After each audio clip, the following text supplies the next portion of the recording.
নমস্কাৰ বন্ধু বান্ধৱীসকল, আজি আমি বায়'লজিৰ এটা ইম্পৰ্টেণ্ট টপিক পঢ়িম, ইণ্টাৰনেশ্যনেল কোড অফ জুলজিকেল নমেনক্লেচাৰ বা শ্বৰ্ট ফৰ্মত আমি ইয়াক ICZN বুলি কওঁ। প্ৰথমে আমি জানি লওঁ যে ICZN কি। ICZN হ'ল কিছু ইণ্টাৰনেশ্যনেল ৰুলছ, যিবোৰৰ সহায়ত চাইণ্টিষ্টবোৰে পৃথিৱীৰ সকলো প্ৰাণীক চাইণ্টিফিক নাম দিয়ে। এই ৰুলছবোৰৰ কাৰণে পৃথিৱীৰ যিকোনোবা দেশত থকা মানুহে একেই প্ৰাণীক একেই চাইণ্টিফিক নেম ইউজ কৰি ব্যৱহাৰ কৰিব পাৰে। আৰু ICZNৰ দুটা ইম্পৰ্টেণ্টছ আছে। প্ৰথমে ইয়াৰ দ্বাৰা ডিফাৰেণ্ট কমন নেমছৰ কাৰণে হোৱা কনফিউশ্যন দূৰ হয়।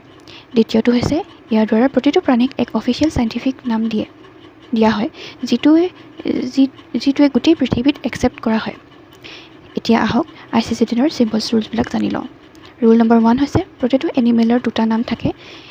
প্ৰথমটো হৈছে ইয়াক বায়'নমিয়েল নমেনক্লেচাৰ বুলি কোৱা হয়। প্ৰথমটো হৈছে জিনাছ আৰু ছেকেণ্ডটো হৈছে স্পিচিছ। এক্সাম্পল হৈছে হোমো চেপিয়েন। ইয়াত হোমো হৈছে জিনাছ আৰু চেপিয়েন্স হ'ল স্পিচিছ। ৰুল নম্বৰ 2, চাইণ্টিফিক নেমত প্ৰথম নামৰ ফাৰ্ষ্ট লেটাৰটো কেপিটেল হয় আৰু দ্বিতীয় নামৰ ফাৰ্ষ্ট লেটাৰটো স্মল লেটাৰ হয়। এক্সাম্পল হৈছে পেণ্টেৰা টিগ্ৰিছ। ইয়াত পেণ্টেৰা কেপিটেল হয়, পেণ্টেৰাৰ পিটো কেপিটেল হয় আৰু টিগ্ৰিছৰ টি স্মল লেটাৰ হ'ল। আৰু ৰুল নম্বৰ 2 হৈছে চাইণ্টিফিক নেমছ ইটালিক্সত লিখা হয়। যদি হেণ্ডৰিটেন নোট লিখা হয় তেনেহ'লে আণ্ডাৰলাইন কৰি লিখা হয়। আৰু ৰুল নম্বৰ 4 হৈছে ফাৰ্ষ্ট ভেলিড পাব্লিছ নেমটো একচেপ্টেড চাইণ্টিফিক নেম বুলি ধৰা হয়।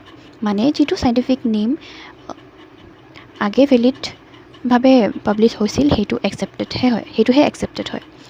ৰুল নম্বৰ 5 হৈছে দুইটা ডিফাৰেণ্ট এনিমেলছৰ একেই চাইণ্টিফিক নেম হ'ব নোৱাৰে। প্ৰতিটো এনিমেলৰ চাইণ্টিফিক নেম বেলেগ বেলেগ হ'ব লাগে। চ' মনত ৰাখক যে ICZN হ'ল ইণ্টাৰনেশ্যনেল ৰুলছ, যিবোৰৰ সহায়ত প্ৰতিটো এনিমেলছক এক ইউনিক আৰু অফিচিয়েল চাইণ্টিফিক নাম দিয়া হয়।